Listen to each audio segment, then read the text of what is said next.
우리에게 주신 하나님의 말씀은 사도행전 15장 1절과 2절입니다.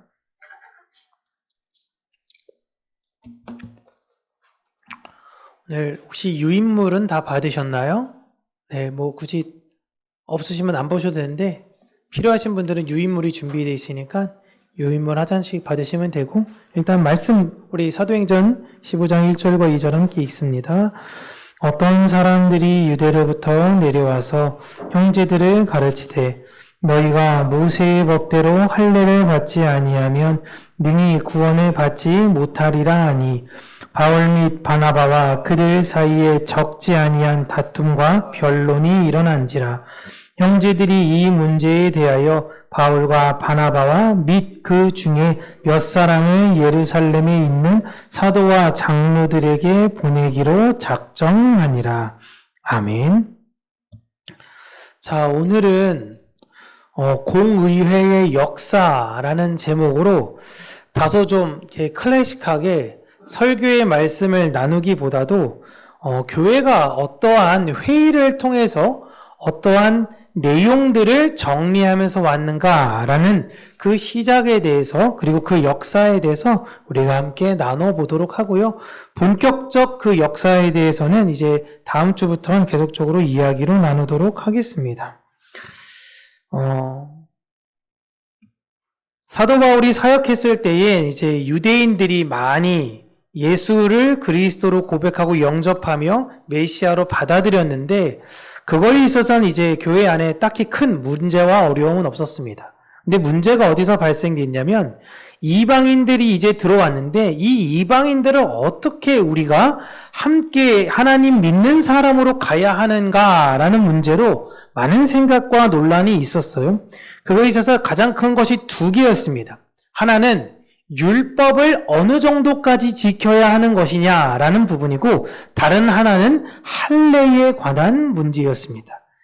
특별히 오늘 할례에 관한 내용으로 아주 치열하게 이 문제가 되어져서 이게 우리 안디옥에서만 해결되지 않을 것 같으니 예루살렘으로 가서 함께 모여 이 문제를 논의하자라는 예루살렘에 있어서 첫 공의회가 이제 시작이 되었죠.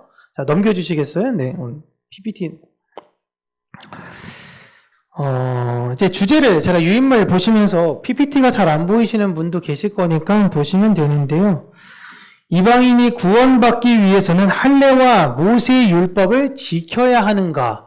그거 할례 좀 받고 율법 좀 지키면 어때? 라고 이야기하는데 바울과 바나바 그리고 많은 사도들은 이거에 대해서 격렬하게 반대했습니다. 할례를 우리가 다시 한다라는 건 십자가에서 죽으신, 할례되어 죽으신 예수 그리스도를 부정하는 것이다.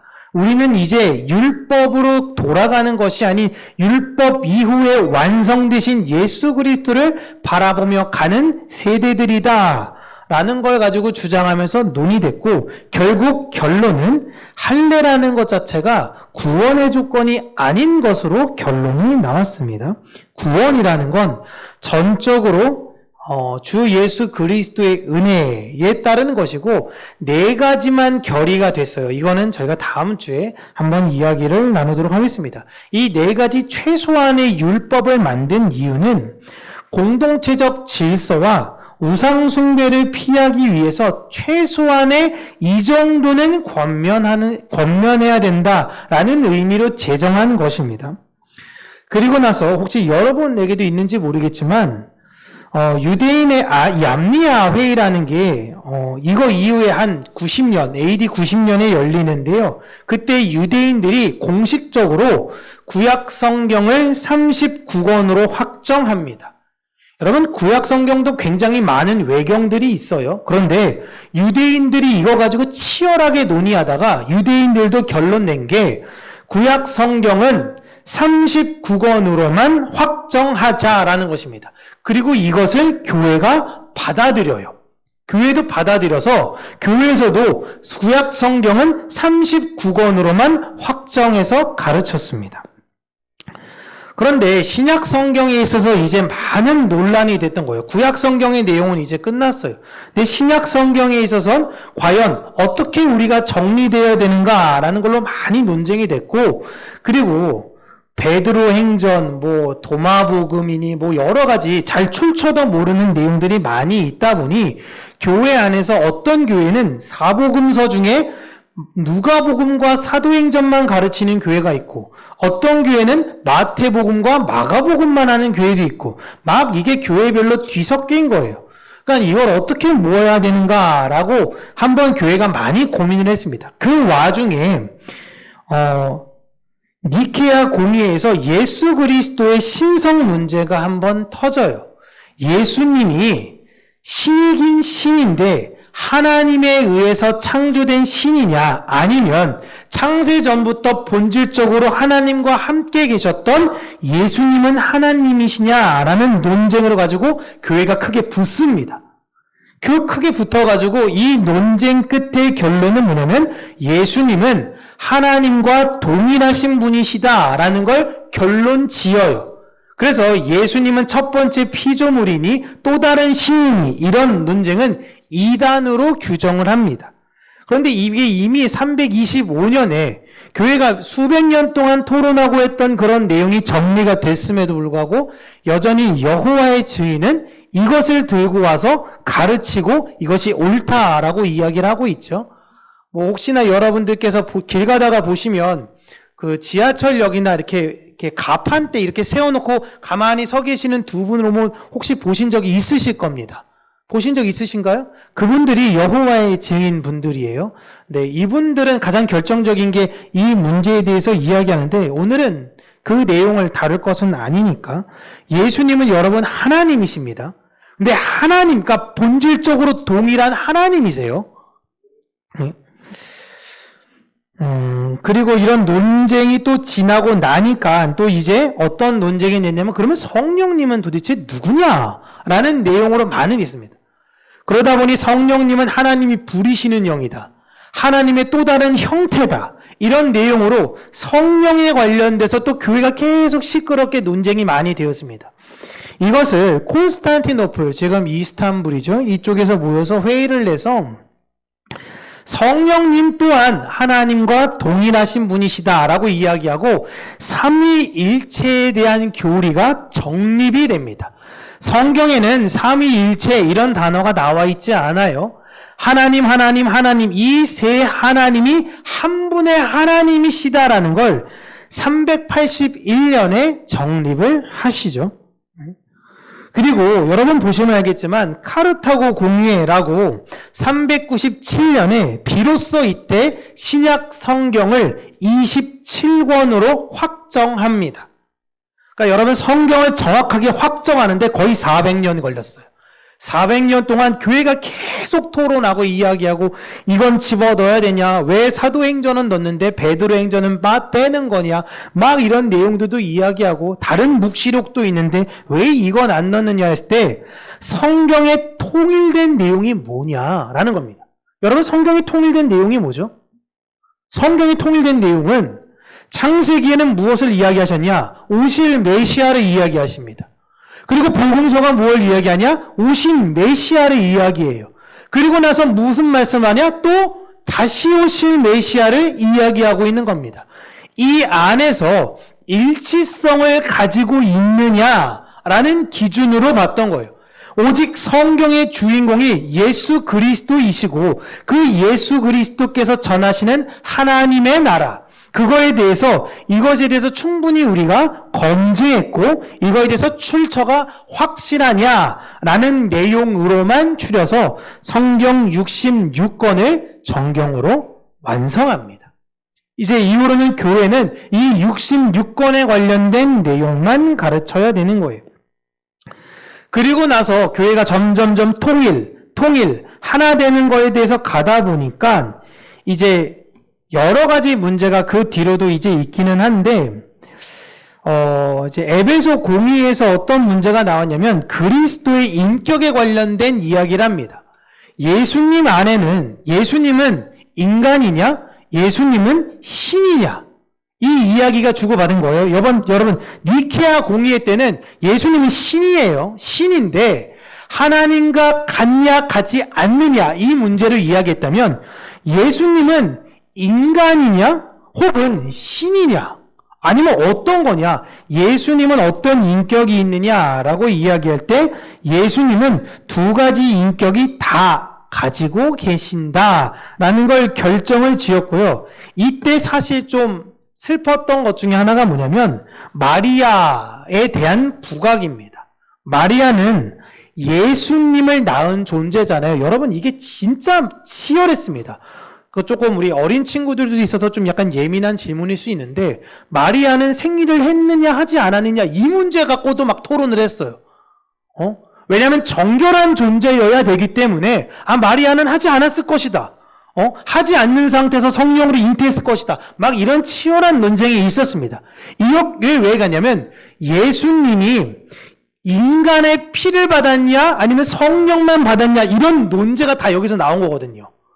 그래서 그 결론은 뭐냐면 예수님은 참 인간이시며 참 하나님이신 거예요. 성령으로 잉태하셨으니까. 근데 참 인간이시다 보니까 누가 중요했냐? 낳았던 마리아가 중요했던 거예요. 그러다 보니까 마리아에 대해서 굉장히 많이 부각이 되었고, 이때부터 본격적으로 성모 마리아에 대한 내용들이 시작이 된 겁니다.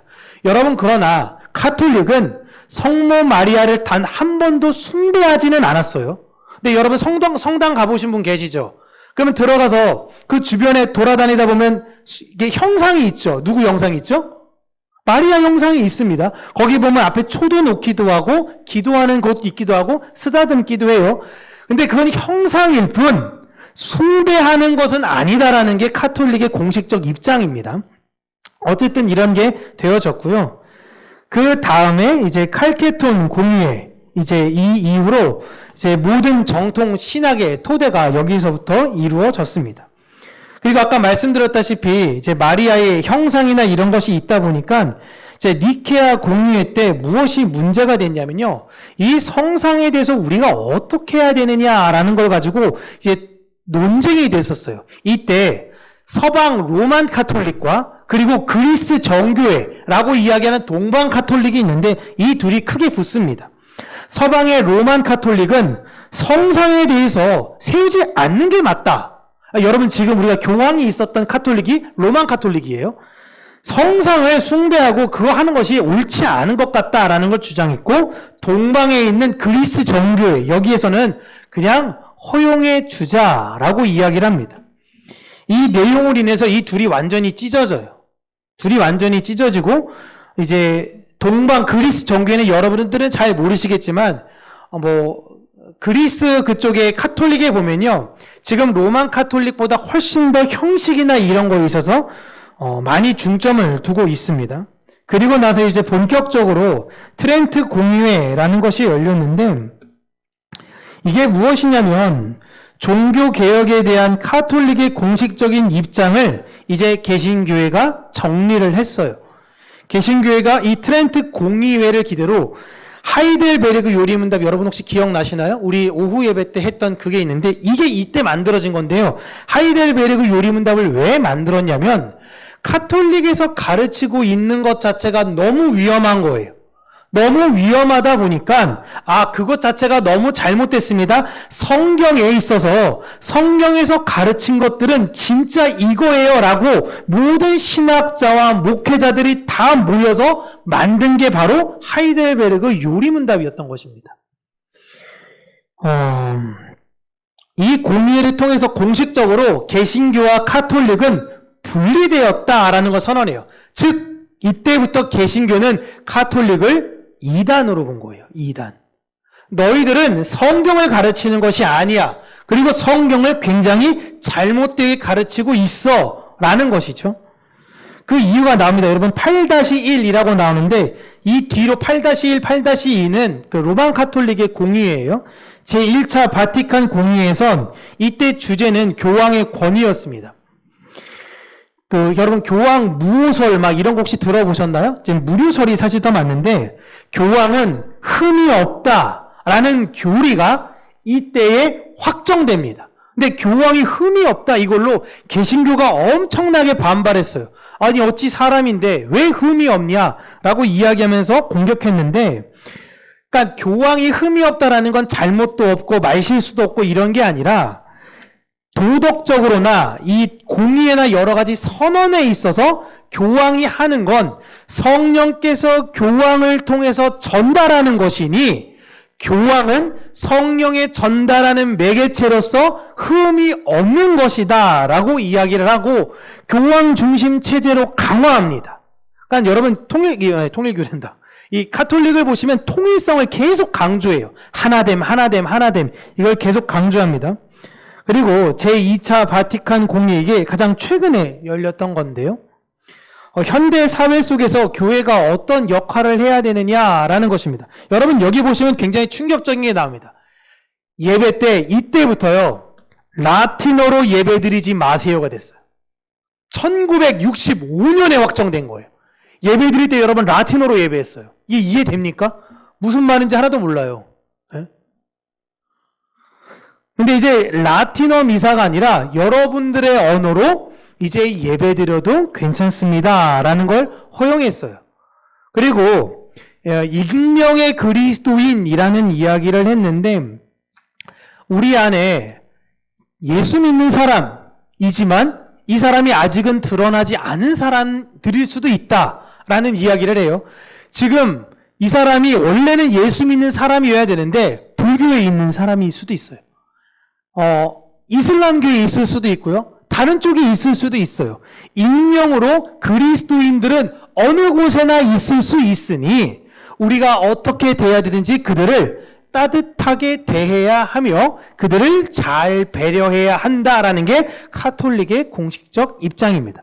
그래서 여러분 크리스마스 때 보면은 그 불교 스님들이랑 축전을 서로 오가죠. 그리고 가톨릭에서는 뭐 요즘은 개신교도 많이 하긴 하는데 부처님 오신 날에 가서 또 축하 메시지 보냅니다. 왜 그래요? 이 익명의 그리스도인 때문에 그래요.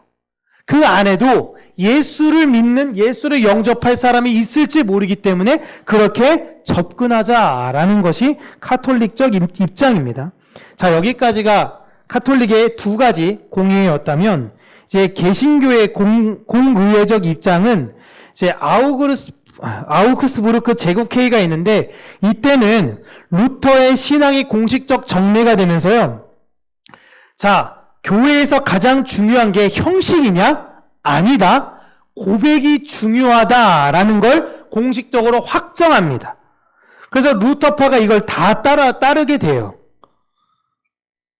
이 논란이 있는 이후로 그 다음에 여러분 혹시 보시면 이제 도르트 총회가 열리는데, 이제 우리가 가장 중요한 거예요. 이때부터 여러분 개혁주의가 출발하게 됩니다. 개혁주의가 뭐냐면 저희가 개혁주의자들이에요. 이때 아르미니우스주의와 논쟁을 하는데요. 이 아르미니우스주의는 현대의 어떤 신학에 대한 뿌리를 갖고 있는 사람들이라면 감리교, 성결교 등 현재 전 세계의 거의 90% 가깝습니다. 그러니까 행위 구원론자들이 다 알미니우스주의자들이에요. 구원은 어떻게 얻을 수 있냐? 인간의 노력과 열심이 가미되어야 하나님의 은혜로 구원받을 수 있다는 거예요. 잘 들으셔야 돼요. 그들도 하나님의 은혜가 있어야 합니다. 그러나 인간의 노력이 가미되지 않고서야 하나님의 은혜를 우리가 받을 수 없으며, 때로는 하나님의 은혜를 인간에게서 거절할 수도 있다라는 논리가 아르미니우스주의입니다. 근데 여러분, 우리나라는 진짜 독특한 게, 우리나라의 기독교의 거의 대다수의 뿌리가 장로교예요. 장로교고 굉장히 보수주의입니다. 우리나라 감리교에서 여러분, 천국은 인간의 노력으로 갑니다라고 이야기하면 여러분 큰일 납니다. 감리교에서도요, 오직 하나님의 은혜로 천국 간다라고 우리나라에서는 가르쳐요. 우리나라에서는. 제가 말하는 감리, 성결 이런 사람들은 전 세계적으로 그런 교단을 의미하는 것이고, 우리나라는 좀 약간 독특한 체계에 있습니다. 그래서 제 아는 형님이 감리교 목사님이십니다. 감리교 목사님이신데 저한테 막 와가지고 이야기하더라고요. 바울아, 니네 총신에서도 혹시 예수님이 하나님이 아니라고 가르치냐? 제가 그 무슨 신학교에서 말도 안 되는 소리예요? 라고 얘기했는데, 야, 내가 지금 그거 듣고 너무 충격받았다고. 야, 이거 어떻게 될지 모르겠대. 근데 교수님이 그렇게 얘기하는 건, 여러분, 이거는 문학이랑 저는 교수로서의 여러분에게 이렇게 가르치는 것 뿐입니다. 여러분 교회에서 이렇게 얘기하면 여러분 쫓겨납니다. 라고 이야기를 하는 거예요. 지금은 어떤지 모르겠어요. 이미 수십 년이 지났으니까. 그래서 교회에서는요, 이렇게 가르치는 사람들을 실질적 이단으로 가는 거예요. 그러니까 이게 한국교회가 너무 웃긴 게, 장로교와 침례교에서 볼 때는 감리와 성결은 사실상 성경을 잘못 가르치고 있는 이단이에요. 근데 여러분 이단이라고 이야기하나요? 그래서 많이 이게 아이러니컬하다라고 이야기를 해요. 그렇다고 제가 여러분들에게 이단이네, 감리교, 저 어울리면 안 되겠는데, 이게 아니에요. 우리나라 감리교는 굉장히 독특한 포지셔닝이 있어요. 그래서 그분들도 예수님의 은혜로 무엇이 다 되어진다라는 걸 실제로 고백하고 전적인 하나님의 은혜만을 바라보는 신앙인들 진짜 많이 만났어요, 제가. 순복음도 마찬가지입니다. 순복음도.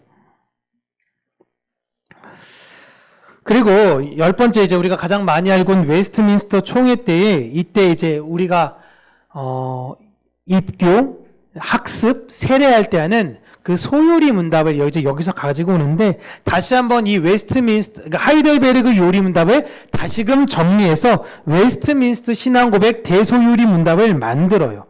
그리고 이 웨스트민스터 총회에서 오늘날 이제 장로교회의 헌법을 거의 만듭니다. 여기에서 크게 벗어나지가 않아요. 근데 사실은 보면 아시겠지만, 여러분, 개신교는 공의회라고 이제 부르지 않아요. 도르트부터 총회라고 부릅니다. 그리고 개혁교회의 공의회는, 공식적 공의회는 제가 생각할 땐 여기서 끝나지만, 추가적 공의회에서 여러분 보시면, 여러분 WCC라고 혹시 들어보셨나요? WCC? 세계교회 협의회 총회라고 했는데, 이거 이제 1948년 이제 여기에 일어나서 지금도, 그러니까 사실은 지금 끝났는데 가장 영향력이 있는데요. 약간 제2차 바티칸 공의회와 성격이 유사한 내용들을 굉장히 많이 이야기했습니다. 그렇게 이야기해서 개신교회가 많은 부분에 있어서 헷갈리고 어렵게 만들어 놓았어요. 자, 여러분, 그냥 굉장히 많은 이제 공의회가 있고 총회가 있지만 이거보다 사실 훨씬 더 많이 있습니다. 많이 있는데 그냥 간략하게 여러분들에게 소개를 드리면서 교회가 어떻게 흘러왔고 진행되어져 왔는가에 대한 내용을 이야기했는데, 어떤 교리 하나가 그냥 즉흥적으로 이루어진 것들은 단 하나도 없습니다. 수십 년, 수백 년간 이야기하고 토론하고 그 안에서 교회에 있어서의 하나하나의 결정이 되어졌어요. 그리고 개신교회는 모든 이 공의회의 성격에 있어서 가장 중요한 건 성경에 대해서 기준점을 두었습니다. 이 세상은 변하지 않는 것이 있고 변하는 것이 있다라고 이야기해요. 영어로는 변하지 않는 텍스트가 있고 변하는 컨텍스트가 있다라고 이야기를 해요. 그렇다면 교회는 무엇이 변하지 않았는가라는 걸 알아야 하고 무엇은 변하는 것인가라는 것을 해석해야 한다라는 것입니다. 앞으로도 여러분, 이런 논쟁은 교회 안에 굉장히 많이 있을 거예요. 온라인 예배가 어떤 것이냐라는 걸로 지금 치열하게 논쟁 중에 있습니다. 구역 예배에 대해서도 치열하게 논쟁하고 있고요. 많은 것을 이야기하고 있어요. 교회가 무엇을 붙들고 무엇에 대해서는 허용해야 하는가라는 거에 대해서 교회에 대한 해석은 분분하는데, 여러분 하나만 붙드시면 됩니다. 교회는 자기를 부인하고요, 십자가를 신뢰하는 거예요. 이게 모든 대전제입니다. 나의 유익과 행복과 만족을 위한 신학은 성경에서 나와 있지 않습니다. 성경에서 이야기하는 건 단 하나예요. 내가 부정되어짐으로 인해 하나님이 드러나게 되어지는 것. 내가 부정되어짐으로 말미암아 십자가라는 것이 저주가 아니라 영광으로 드러나게 되는 것. 성경 말씀을 지킨다라는 것은 문자적으로만 그것을 지키는 것이 아니라 성경이 담고 있는 그 하나님의 사랑을 지키는 거예요. 익명의 그리스도인 너무 좋아요. 불교인들 여러분 때로는 시주하고 있을 때에 그 무릎 꿇고 시주하고 있으면 옛날에 어떤 분이 다가가가지고 머리에다가 손 올려가지고 막 십자가 여기다가 걸치고 막 기도하고 이런 무례한 모습을 보이면 안 되는 거예요. 당연한 거죠. 그러나 그들이 아직 예수 그리스도를 영접하지도 않았는데 우리가 먼저 앞서서 판단할 필요는 없는 겁니다. 그들이 예수 그리스도를 영접했을 때에 그들이 거룩한 공의회 안으로 들어온다고 할 때에 교회는 그들을 따뜻한 마음으로 받아주는 사람이 되어져야 되는 거예요. 몸에 그냥 셀 수도 없는 막 문신을 해. 셀 수도 없는 성형을 해. 여러분 한 40년, 40년만 갔을 때 교회에서 성형하고 오면 교회가 어땠습니까? 눈이? 성형은 허용해야 돼요? 교회에서? 절대 안 됩니다. 성형은 절대 안 돼요? 옛날에 여러분 교회, 좀 죄송하지만 모자 쓰고 오면 어땠어요? 교회 안에서. 염색하고 오면 어땠어요? 교회 안에서.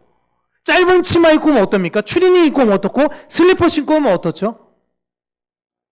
아직 모르니까 교회가 익명의 그리스도인이라는 건 그들을 이야기하는 거예요. 교회 안에 첫 발은 내디뎠지만 아직 내 안에 신앙이 연글지 않은 사람들에게 있어서는 교회는 기다릴 줄 알아야 한다라는 것입니다. 이해해 줄 줄 알아야 되는 거예요. 아니 이제 지금은 저기 괜히 절에 가가지고 스님들 잡으면서 할렐루야 예수 천당 불신 지옥 이런 걸 하라는 이야기가 아니라 우리가 예수 그리스도를 품 안에 품고 하나님의 사랑을 다른 사람들에게 언제든지 전해줄 준비가 되어져야 한다라는 것입니다. 여러분 교회는 사회를 선도하는 곳이 아닙니다. 문화를 이끌고 나갑니다. 세상의 리더가 됩니다. 여러분 교회는 그런 것 아니에요. 교회는 복음을 지키는 곳입니다. 세상 모든 사람들이 예수 그리스도에 대해서 오해하고 다 떠나가더라도 끝까지 노아와 같이 미친 소리를 들을지도 모르고 사람들로부터 외면받을지 모르겠지만 묵묵히 나에게 주신 하나님의 말씀을 믿으며 그 약속에 따라 한 걸음 한 걸음씩 살아가는 자들이 바로 교회인 것입니다. 그것을 위해서 때로는 교회는 이야기를 통해서 다툴 수도 있어요. 논쟁할 수도 있죠. 왜? 교회를 어떻게 하면 더 건강하게 세울까라는 방향성 때문에 그렇습니다. 그러나 우리가 그 모든 전제 안에서 교회 안에 다툼이나 논쟁이나 이런 거 있을 때 한 가지를 꼭 생각해야 돼요. 내 생각을 관철시키는 것이 아니라 성경에서 말하는 하나님의 뜻이 무엇이냐. 그리고 그 뜻에 내 것을 기꺼이 기각할 수 있느냐. 그런 자세와 태도가 되어야 된다라는 것입니다. 한 청년이 저에게 전화를 해서 이야기했어요. 목사님, 제가 팔에 젊은 시절에 이거 문신을 했는데 어떻게 해야 될까요? 여름에도 이제 예수님을 좀 믿고 싶어서 다른 교회에 다닙니다. 교회 가는데 여름에 늘 긴 옷만 입고 다니고 이게 걸릴까봐 전전긍긍 하는 거예요.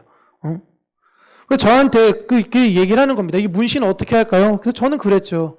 어떻게 했으면 좋겠어? 아직 잘 모르겠어요. 네 마음 가운데 신앙을 하는데 불편함이 있다면 돈이 모이는 대로 조금씩 지워. 근데 네가 자유하다면 나는 너를 정죄하지 않을 거야. 하나님께서 너의 안에 말씀하실 것이니까 네가 집중해야 되는 건 내가 너한테 이렇게 해라 저래라가 아니라 하나님이 너에게 과연 뭐라고 말씀하시는지 그 내용에 집중해. 그리고 네가 할 때 꺼려지는 마음이 생긴다면 다른 이들이 볼 때 혹여나 내가 있었을 때 어려움이 생기면 어떡할까? 라는 그 긍휼의 마음을 너에게 주신다면 그때는 그것을 지우는 게 낫지 않을까? 라고 이야기를 했어요. 그들은 연락이 안 와요. 연락이 안 와서 어떻게 될지 모르겠는데 여러분 우리는 그러한 방향성으로 살아갑니다. 신앙은요. 내가 기준이 아니에요. 타인입니다. 예수 그리스도가 자기 때문에 십자가를 지신 것이 아니라 우리 때문에 십자가를 지셨어요. 그리고 우리에게 십자가를 지라고 하는 것은 나를 위해 십자가를 지라는 것이 아니라 너도 나처럼 누군가를 위해선 십자가를 져야 된다라는 것입니다. 이것을 잊지 않고 살아가는 저와 여러분들 되시게 주님의 이름으로 축복합니다. 기도하겠습니다.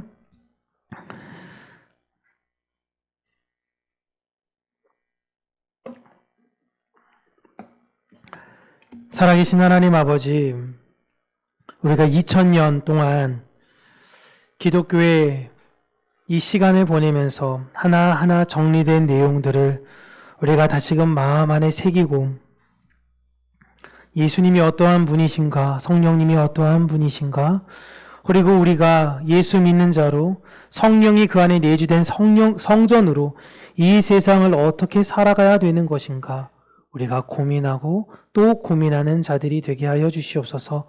수많은 철학과 수많은 논리들이 하나님을 믿는 자들로 하여금 어떻게 살아가며 어떻게 따르는 것이 옳을까 헷갈리게 할 때에 하나님 우리 안에 하나님께서 주신 그 지혜로 말미암아 분별할 수 있는 마음을 허락하여 주시고 우리 안에 듣는 마음을 주셔서 내 중심적 신앙생활, 나의 편의와 나의 이익을 위한, 나의 자유와 나의 변론을 위한 신앙생활인 것이 아니라 타인을 위하여 다른 사람들을 살리는 참된 신앙을 할 수 있도록 하나님 우리 안에 그 긍휼을 허락하여 주시고 하나님 안에 진리를 세워 주시옵소서. 예수님 이름으로 기도합니다. 아멘.